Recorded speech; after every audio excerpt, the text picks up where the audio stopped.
Hello, this is my final exam portfolio. My name is Bria Turner. The interviews.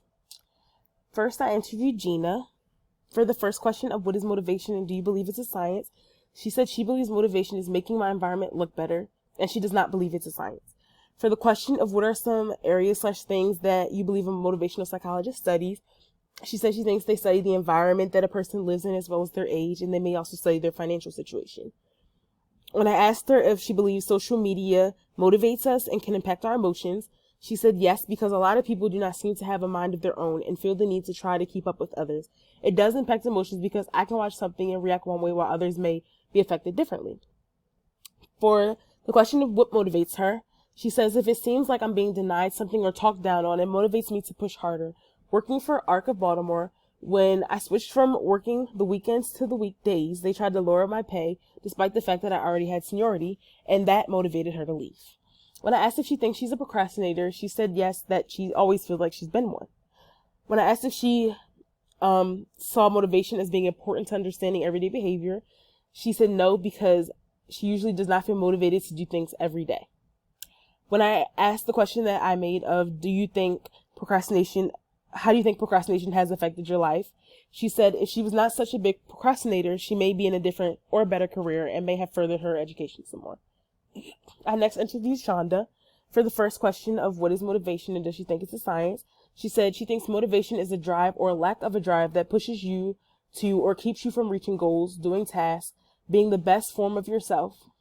She does believe it can be studied and there may be some type of balances or imbalances that positively or negatively impacts a person's motivation. When asked what she thinks a motivational psychologist studies, she says she thinks a motivational psychologist may study social and economic issues surrounding a person. They may study family values and morals. They may also study a person's mindset as well as past and present issues that have negatively or positively impacted the person. She also thinks they study the impact that friends, work, and school have on a person's mental state and motivation. When I asked her if she believes that social media motivates us and can impact our emotions, she said yes. She does believe that social media motivates us and can impact our emotions. This can happen because the algorithms or social media feeds off of our emotions based on what we view and like, and then sends more content based on your views. For example, if you're happy, you get happy ads, and vice versa. Social media also motivates and impacts our emotions through the comments and number of followers and views you get. The higher likes you get, the more this can push and cause determination and drive. When I asked what motivates her, she said what motivates her first and foremost is herself, her goals, determinations, dreams, desires, and in some cases money. She feels like she's also motivated by people or situations that doubt her or question her ability to be better or be a better person. When I asked her if she considered herself a procrastinator, she said no, she does not consider herself a procrastinator. If there is something that she has to do and she doesn't do it right away, she will constantly think about it, even to the point where she dreams about completing the task and she wakes up and completes it, and then she feels like she's able to rest and go to sleep. When I asked her if she thinks motivation is important to understanding everyday life, she said yes, because she feels like it explains why some people are driven and go-getters while others appear to be lazy and slackers. It's the difference in setting tasks and goals and actually reaching them or not, and it can determine the outcome of your life and lifestyle. When I asked her how she felt procrastination has affected her life, she said that it's affected her life through her job, and she's been with her agency for 35 years, and she's always said she was going to get a better paying job with higher pay due to the education she has and her qualifications. Then she puts it off and tries to justify it with the fact that she makes good money or that she's going to retire in 4 years. I last interviewed Michaela, and for the first question of what is motivation and does she believe it's a science, she says to her it's the reason why you do a certain thing or a certain task. She does not think it's a science, and she feels like it's either something you have or you don't have. She then went on to say that maybe it could be a science, but she personally thinks it's something that's intuitive. When I asked what she thinks a motivational psychologist studies, she says that they could study the impacts of motivation and how it affects the outcomes of what you're doing and whether motivation is something you can learn. When I asked the question of does she believe social media motivates us and impacts our emotions, she said she does believe that social media impacts your emotions and it motivates you, but she also believes it can kill people's motivation because it can make you feel like you may not be doing enough, even if you are, because you're constantly seeing people do a lot more than you. She also feels like social media can motivate you in some areas while it may not in others. When I asked her what motivates her, she said what motivates her is making others happy and comfortable. Money is another huge motivator for her. As because it makes life easier and it just makes her want to work harder. Her family was another one, as well as friends, because she likes to see people happy. When I asked if she considered herself a procrastinator, she told me she didn't right now because she's not really been doing anything that causes procrastination. She said the tasks that she has in her life currently, she does not procrastinate on because what she did in the past, it only negatively affected her. And everything she does now, she tries to be well prepared and complete the task way ahead of the time. When I asked if she felt motivation is important to understanding everyday behavior, she explained that she does think it's important because it impacts every decision that people make. She's come across people who are too motivated by certain things and in return negatively impacts other aspects of their lives. She thinks it impacts the emphasis that they place on certain things, and she's noticed that people who are motivated by loved ones are more genuine because they care about others and their happiness. When I asked her how procrastination has affected her life, she told me that procrastination has only negatively affected her. For example, she talked about how when she was a freshman in college, she waited to the very last minute to register for her classes, which in return, there were only night classes left. So while her friends were at the dorms having fun, she had to be in class. Another example she used was how having that class late, she had to get like the worst foods that they had left in the cafeteria. Summary.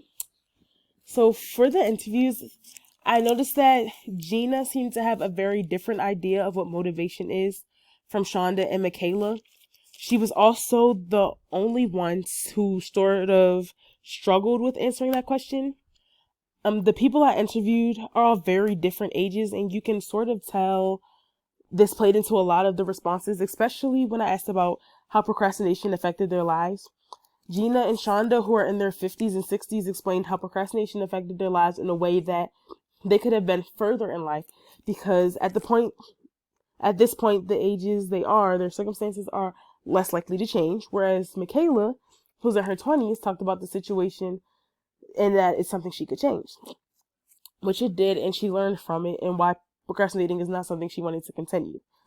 The main difference that I noticed in the responses was when it came to if motivation impacts daily life. Gina said no, and the other two said yes, but their reasonings were pretty different. Shonda felt it was why some people were go-getters while others were slackers, while Michaela took a different approach to the question. She talked about how she thinks it impacts people's everyday decision as well as impacting every aspect of people's lives.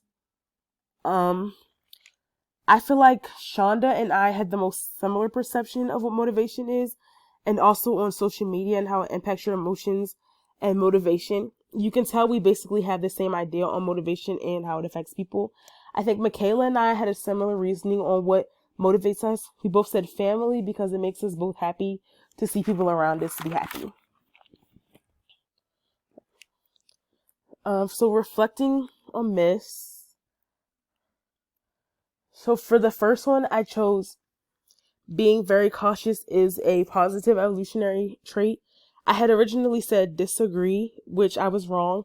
And the reason is because in the textbook it said it's better to be cautious and overreact over a small situation than to let your guard down and get stuck in a huge situation, which I can understand now. I can say growing up, I always was taught to be just very cautious of my surroundings and just to be very careful just because you never know anyone's intentions or anything could happen at any moment. I would say especially like being in Baltimore because it's like one of the higher murder capitals, I think. But I'm always kind of pretty cautious and like that definitely does make you overreact to smaller situations. And I could say when it comes to bigger things, you you don't react in time or anything because when you react to small situations, you kind of tell yourself, well, calm down. Like I'm always overreacting. And then when it comes to time to overreact, you're not reacting as fast because you're overreacting to things that you shouldn't even be giving that reaction to. For the next one, I chose, as the intensity of drive states increases, we are more likely to become self-centered. I originally said disagree, which was wrong, and the text said because it's better to be cautious and and the text said it was wrong because attention narrowing can come from drive and involve thoughts and outcomes to be solely about themselves, and they tend to overall lose their drive to do good to others, which I can see that if you're like too focused on yourself, you definitely don't care about anyone else or their feelings or anything. Like, you literally only focus on yourself, and I guess that can make you lose a lot, like friendships and things like that, because like, I guess nobody wants to really be around someone who's self-centered and literally only cares about themselves. So that would definitely negatively impact you. And I was a little surprised. I was actually very surprised I was wrong, but I definitely, after reading the text, I can see why I was. For the next one, I chose emotions are mental states, but do not impact us physically. And I said disagree. I was right on this one. This one I chose because, I don't know, it's something I could see why I was right. And then the text said, like, when we're afraid, our bodies shut down temporarily. Unneeded digestive processes. For me, my emotions, like, they definitely take over my body a lot. Like, when I'm like sad or like get in a moment where I feel kind of depressed, like I can't eat or anything, I just lose my appetite completely. I kind of just want to lay in bed all day. Like, I lose all drive. Like, I don't want to get up. And I can kind of tell when like my emotions are like really high, because I get into like the same kind of mode. Like, it's really frustrating because like it's something you can't really control. So you kind of just have to wait for it to pass. The next one I chose was across cultures, people who express their emotions freely and openly report being happier. I agreed with this one, and I was right. And I was right because in the text it says research shows that suppressing emotions can have negative consequences for psychological well-being. This is something I think is very personal. Like, I feel like for men, in a lot of cultures, men are taught they're not allowed to suppress their emotions because it makes them weak, or it makes them look feminine, or like they'll say, stop crying, you're a man, be a man. And it's like, this makes it hard for men to, like, I guess, be happy and like free, because they can't express their emotions. So this like holding things in can only like build up, and just, I feel like it makes you an angrier person, because if you have to literally sit there and hold stuff in and builds up, it's like at one point you're gonna explode. And it's like someone can only take so much and hold so much in. I think that this is something that, I mean, happens to me as well. Like, although I'm not a man, like, I do tend to hold my emotions in, and it does not make me a happy person. It does like the complete opposite. And I've noticed since I've gotten to a place where I like address things right away, or like speak on things right away, it makes me feel like free and relieved and just overall like a happier person. For the next week, I chose the statement of, we should strive to feel as much intense positive emotion as possible and as little a negative emotion as possible, which I agreed with. And I was honestly very shocked when I learned that was wrong. In the text, it says, the context in which we experience an emotion might profoundly affect whether the emotion is good or bad for us.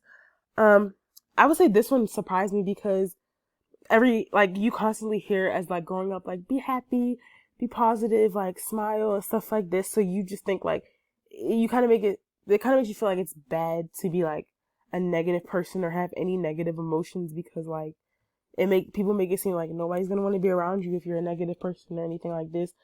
But I think that after reading the text, like, I learned that it is like a good balance to have both, because I mean, realistically, nobody's happy and positive 24/7. And if they are, it's probably because they're holding in those negative emotions. And then like, when those negative emotions do build up and get to a point where they can't take it anymore, then it just can end really badly, I think, for them and anyone around them, really. Next, I chose the statement, the myth, large-scale societies like the United States value cooperation less than smaller-scale societies. I disagreed, and I was wrong. The reason I was wrong, due to the text, says, studies show that Americans give about 40% of their sum and the ultimatum gain less than the Lamarla give, which is a small society. I could say I was surprised because, like, you kind of would think that a larger society, would, like, I don't know, value things less because, like, I don't know, sorry. Oh, they value less because it's more people, I guess. So it's like, not as many. I don't know, it's more people, so you aren't expecting as much. Whereas like a smaller scale society, like you are expecting like everyone to pitch in, like everyone to help, because like you just need more teamwork to keep it functioning and to keep it moving. Whereas like in a bigger place, I guess you just wouldn't. I felt like you wouldn't expect as much. The next myth I chose was a student's motivation will always increase if a teacher emphasizes how an assignment benefits the students. I said disagree, which was incorrect.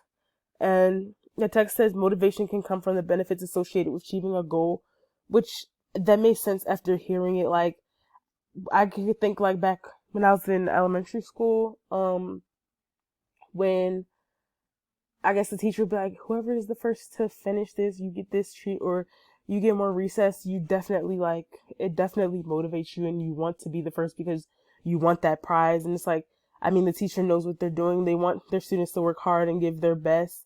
And then it's also like with the reward, and that's their way of like keeping their students motivated and showing that like sometimes when you complete a task, there's a reward at the end.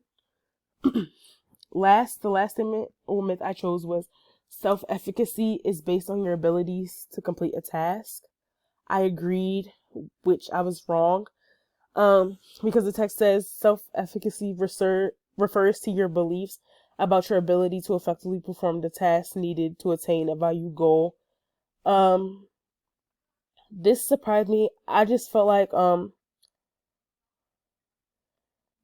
don't know, I think I just didn't necessarily know what self-efficacy meant, so that's kind of why I agreed. But after learning about it and knowing that it's like believing you can do something, I do see why I was wrong.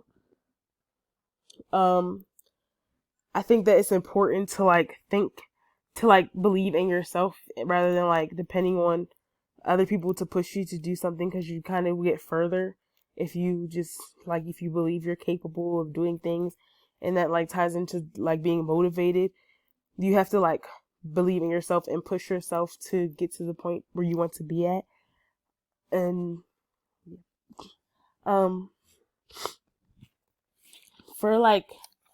my conclusion for that, pre-existing beliefs and ideas may challenge and aid in the learning process. I think that they can be a challenge in the learning new things, because for me personally, I'm the type of person, like, I literally think I know everything. So sometimes it's hard for me to take in new information, especially if it goes against the beliefs that I already have.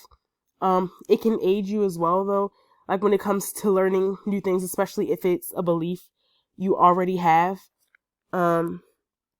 This ties into the chapter on knowledge, emotions, which is a family of emotional states that foster learning, exploring, and reflecting. Specifically, one of the main four members, which is interest. Interest is said in the text to be something that motivates exploration and learning. And for me, when I'm interested in something, I become almost obsessed with it. Like, for example, true crime, which I've talked about before in one of the reflections. It's something I have like a huge interest in, and it's also ties into my major as well, which is forensic psychology. I literally will sit and watch it all day because I love learning about it. Like, I love being surprised and just finding out new information relating it, because It's like a passion of mine, and it's just something I enjoy something I'm just very interested in, and just learning about it brings me so much excitement and joy. Like, I'll go on TikTok and kind of watch like true crime podcasts all day just to take in new information. Just because I like to have the information and kind of give it to other people to really, whether they want it or not sometimes. So my goals, my goal for the fall semester is to graduate. This is my goal because I've worked so hard to get to this point through having a child in the middle of my sophomore year to here. It's something I really want to see through. This goal is very important to me because I'm very hopeful that I will see this through because I'm so close to being done, and I even have a trip planned because I'm just very confident that I'm going to pass all my classes and finish and put in the effort because I'm just very motivated to reach this goal. This goal is something I want really badly to the point I've had to sacrifice in other areas of my life. I always knew I would graduate college ever since I was really young. I told my mother that no matter what happens, I'm determined to finish. And when I had my daughter, a lot of people thought I was going to drop out. Like, people would tell me, if I were you, I would drop out, or I wouldn't have been able to keep going. Like, because being a mother alone is a lot. But, like, I had my daughter, and by the end of that week, I had completed all my assignments that were due for that week. Although it's, like, made the process a lot harder, it never stopped me from being able to complete my goals or to, like, try to complete my goals. I think that graduating is more so an internal desire than an external pressure for me, because although my mom, of course, wants me to graduate and finish school, I want it more for me to, well, in one way, prove to myself that I can do it, but also because I want to be successful. And psychology is something I really enjoy. I just love helping people, and it just makes me excited to think about I can be the person to change someone's life or just make them a happier person or even keep them on this earth longer.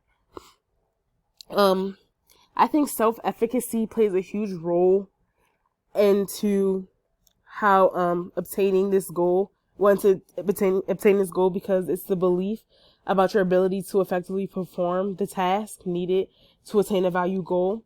And the fact that I have such a strong belief in myself that I can reach this goal is what keeps me going and makes me keep pushing myself. I would say self-regulation also plays a part because it's the act of changing oneself based on standards. And I feel like so many people believing that after having my daughter, I wouldn't be able to finish. It has made me change my drive. Like, I feel like when I first started college, I really didn't have the drive or motivation that I should have had. And that may be because I wasn't in the correct major, but I would definitely say, like, after having my daughter, that created like a whole new drive for me. Like, it definitely made me push harder and want to be the best I can be and just finish for her and for myself. And these are my citations for everything.